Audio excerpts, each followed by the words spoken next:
Today's first story for all ages is Sam and Dave Dig a Hole by Mac Barnett, illustrated by John Klassen.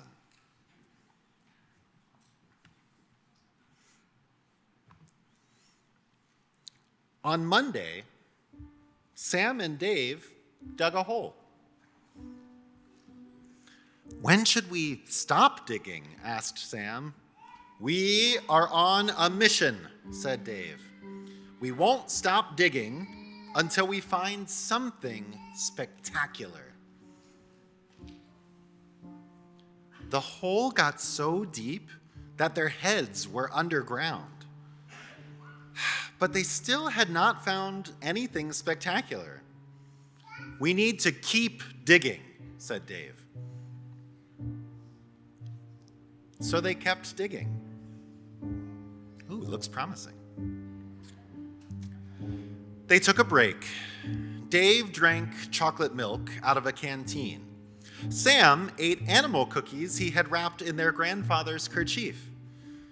"Maybe," said Dave, "the problem is that we are digging straight down." "Yes," said Sam, "that could be the problem." "I think we should dig in another direction," said Dave. "Yes," said Sam, "that is a good idea."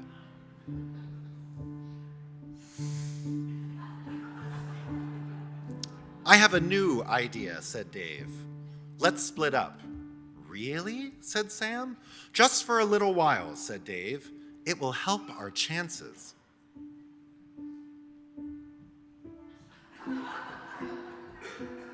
So Dave went one way, and Sam went another.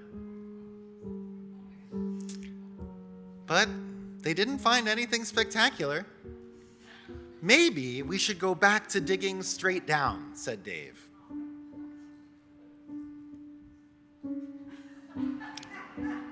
"Yes," said Sam, "that's a good idea." Sam and Dave ran out of chocolate milk, but they kept digging. They shared the last animal cookie, but they kept digging. After a while, Sam sat down. "Dave," he said, "I am tired. I cannot dig anymore." "I'm tired too," said Dave. "We should take a rest." Sam and Dave fell asleep.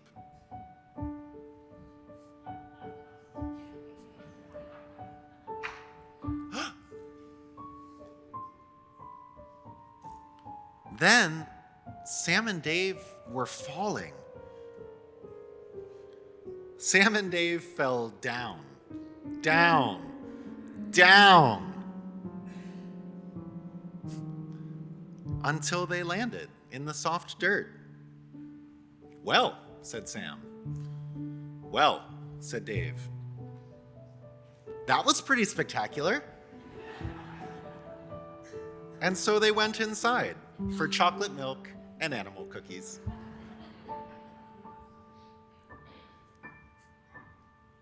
The end.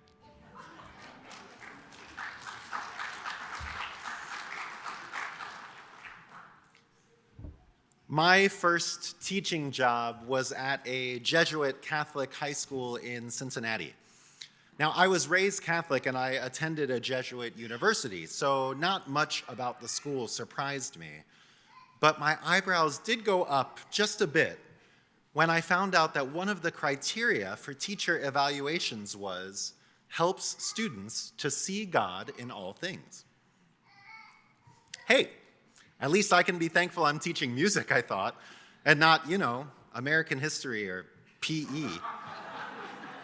Now wait, don't get me wrong. I love a spirited game of kickball just as much as the next guy. But who ever heard of someone, finding the Lord while rounding second? Now, because I have spent so much of my career working for religious institutions, I am regularly asked, "Oh, so are you religious?" To which I have often replied, "I would describe myself as religious, but not spiritual." inverting the more typical answer of those who know they feel a connection to something greater than themselves, but just can't trust the organized religious institutions in which so many of them have experienced harm. They see God in lots of things, just not in churches. I'd always been the opposite, though. I kind of loved church. I loved the rituals, the history, the art, the community, the millennia of deep thinking about big questions. But neither in the church nor out did I particularly see God, and neither was I particularly looking for God. I've been a comfortable agnostic since my late teens, and I've never felt any tension between my beliefs and my work. It wasn't through my work, however, but through a mutual friend that I met a lesbian Catholic theologian who eventually became one of my best friends. The question she regularly got, as the only out queer woman in global Catholic media, was, why do you still consider yourself a Catholic? And her answer was that she shared the Catholic worldview. To quote an article of hers, Catholics have a sacramental view of the world. That is, for a Catholic, all of creation is good, and everything in our finite world can be a vessel of God's presence and God's transforming grace. Clearly, she would have had no trouble passing a teacher evaluation at that school I was teaching at. And to be clear, this idea of a permeating divine presence is not uniquely Catholic, nor Christian, nor even monotheistic. It appears in tons of belief systems. This concept is often referred to as immanence, to be contrasted with transcendence, which is the aspect of existence that is outside of the physical world. Now, the mutual friend through whom I met this theologian definitely would have described himself as both religious and spiritual. And like Sam and Dave from our story, the deeper you dug, the more interesting things got. A mix of Catholicism, naturalism, witchcraft, his beliefs certainly allowed for seeing God in all things, though not necessarily by that name. God worked in some situations, but magic, for example, was more appropriate in others. And so this is one of the reasons I found it really funny that he regularly criticized me for expecting too much of the universe. He would tell me that most people, himself included, were happy to just get through their days without anything bad happening, yet I seem to expect every day to be magical. What made me so special? I mean, he was right. Well, about the one thing. He was right that I expected magic every day. But he was dead wrong about my being special for it, or that we should accept the bare minimum of the universe. Everybody should expect magic. Everybody. I firmly believe that if you go looking for magic every day, more often than not, you will find it. Often in unexpected, delightful, sometimes small, easy to miss places, places you only notice if you're looking. What I have learned about myself and about the world is that more often than not, I do see what I'm looking for.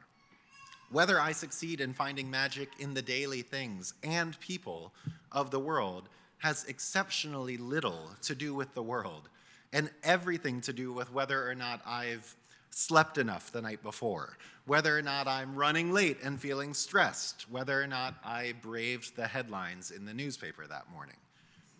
It's me that changes, not the world. If I can train my mindset to see it, the magic is always there in plain sight, just waiting for me to take delight in it. It's funny for me to think back to that Jesuit school and to admit, even as my own worldview has shifted probably even further from theirs than it was back then, that they were onto something. Encouraging each other to see God in all things, whether we call it God, magic, the divine spark, Brahman, the spirit of life, or our own better angels and the power of community. It's just a reminder that it's all there waiting to be seen if we can only build the habit of looking for it. So I hope for each of us that we seek what we need by whatever name we call it, and that each of us finds it. May it be so. Speaking of goosebumps, you're about to meet a character who basically has goosebumps all the time. Stickler Loves the World, our second story for all ages. By Lane Smith. Many strange creatures lived in the part of the forest where shadow met tree. But the strangest of all was Stickler. 3 new sticks! A brown one, another brown one, and another brown one, said Stickler. Why, even Crow will be impressed, and he's seen it all. Sticks. Stickler loved them more than anything. Except maybe Fluffy Cloud, Pretty Bat, Craggy Stone, Sticky Honey, Mushy Moss, Buzzy Bee, Bumpy Bark, Prickly Plant, ouch! Weepy Tree, Busy Bird, Slimy Frog. If you think about it, our world has some pretty weird stuff in it, said Stickler, opening all 8 of its eyes. Oh, to see it all anew, wouldn't that be amazing? Help, said a voice. Help to you, stranger, said Stickler. I can see by your cutting-edge space helmet you are not from our Earth. Get it out of my head! I do not understand your language, visitor with only 3 eyes, but let me share with you the wonders of my planet. The morning sun reaches through the clouds. Shake hands, it says. Pleased to meet you. Colors bursting like fireworks, flowers. Look, puffballs, and tomorrow there will be twice as many. Smell one.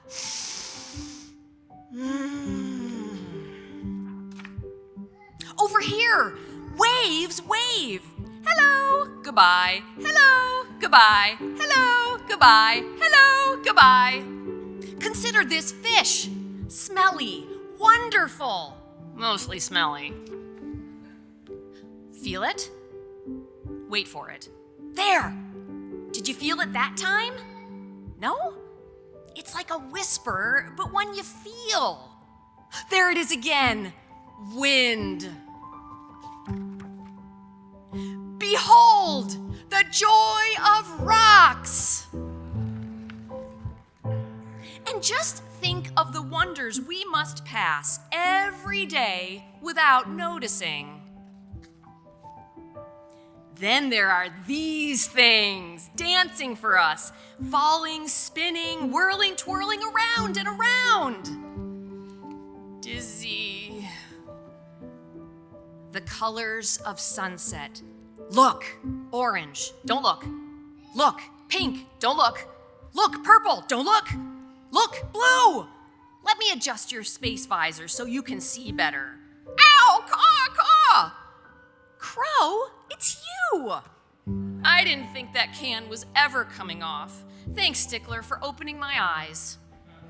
But Crow, everything today, you've seen it all before. No, Stickler, today you really did open my eyes. Crow, look, stars for wishing. Let us say our favorite wishes together. Friendship, happiness, world peace, maple syrup. Zooks, said Stickler, almost forgetting its most favorite thing of all. Sticks! Each one unique. A brown one, another brown one, another brown one, another brown one. Wonders. With sticks in hand and wing, the 2 friends walked home quietly. Because, whispered Stickler, no words can truly describe a world so amazing, so weird, so wonderful. But Stickler tried anyway. Chirpy crickets, misty fog, shiny moon, glowy fireflies, fuzzy moths, hooty owl, dewy grass. The end.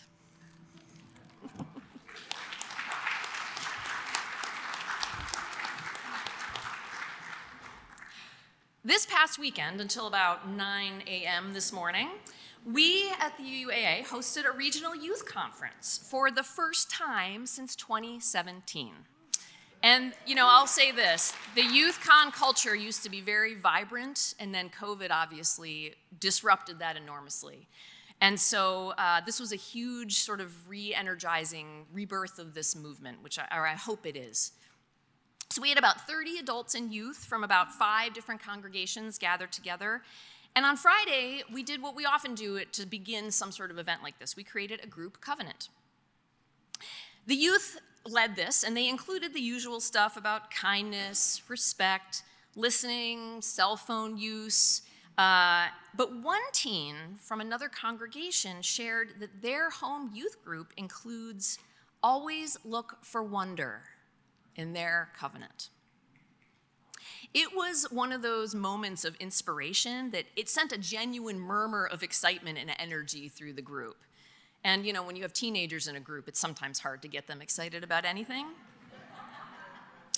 It reminded me of something I read this week from Buddhist meditation teacher and author Ladro Rinsler, who writes a Substack called The Laundry, which is fantastic. I highly recommend it if you like Substack. He described wonder as, quote, this union of possibility and happiness, a willingness to believe that what is about to occur could simply be awesome, end quote.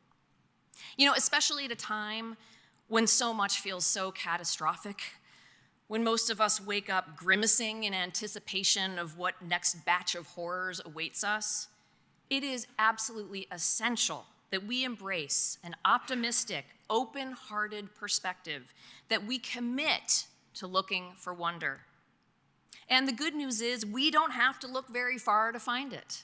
And this morning, actually, as I got up very, very early, about 6 a.m. after getting to bed at about 1, there was an incredible sunset this morning. And I often see them, but sort of walk by. And today, I sat there and I just looked at it for a while, and it was really beautiful.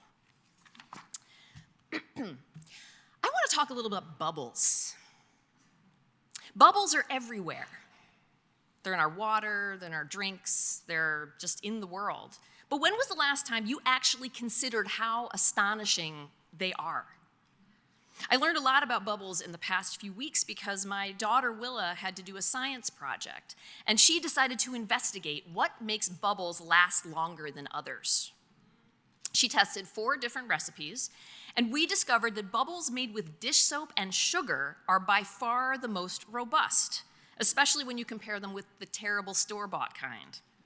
One bubble sat on the wand for more than 7 minutes before finally succumbing to its inevitable pop. Bubbles are both fragile and durable. They're reflective and they're translucent. They're colorful and they're clear. They're constant and they're variable.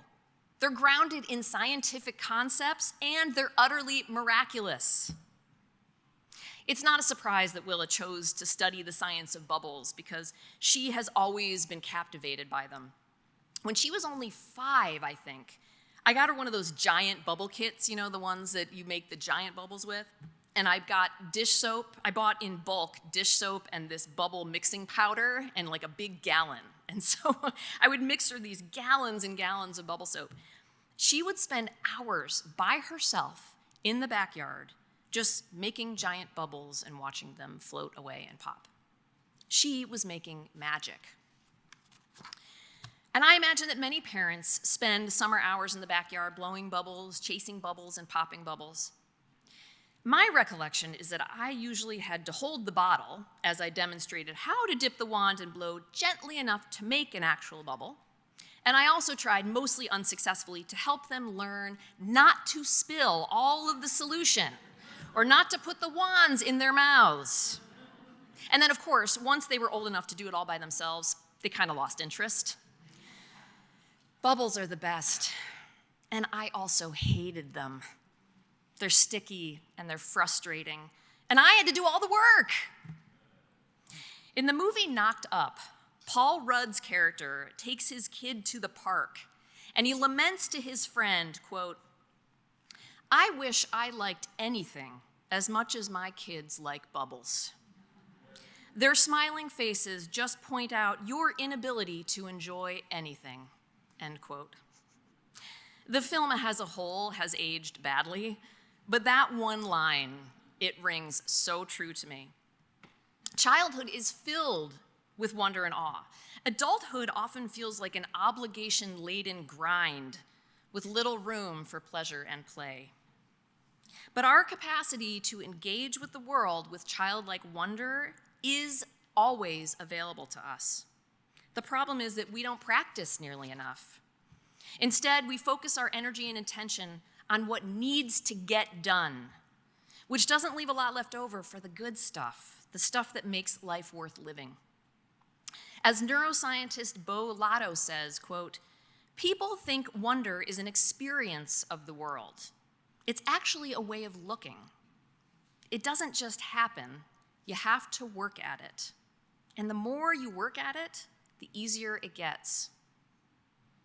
One of my SGD committee colleagues, Tim Miller, who's sitting right there, shared with me his experience at a big STEM Fest event for families and young kids, where participants would wander from station to station trying out different science experiments. Tim's station explored air pressure, and one of the activities was having kids hold a hairdryer vertically and put a ping pong ball in this airstream. I'm sure you've seen things like that at the Hands-On Museum and other kids' science museums. I want to share Tim's description of one particular kindergartner. Quote, "She just lit up like a light bulb and was shrieking with laughter and didn't want to let go of the dryer. This is why I work with children. The laughter and wonder is a balm to my soul and helps me to keep my own curiosity, humility, and awe alive," end quote. This is also why I work with kids, because as beginners rather than experts, they take nothing for granted. Just being alive offers the promise of new miracles, new magic, the potential for something awesome to happen. Some of those awesome things happen every day. Some of these awesome things are always there. It doesn't make them any less awesome. As Monica Parker writes in her book, The Power of Wonder, quote, "A sunset can be just a sunset, or it can be the thing that connects you to the universal good in humanity," end quote. We all get to choose. Maybe a bubble is just a pocket of air surrounded by soap film, or maybe it's a window into what really matters, our connections to one another and to this magical world of ours. Amen.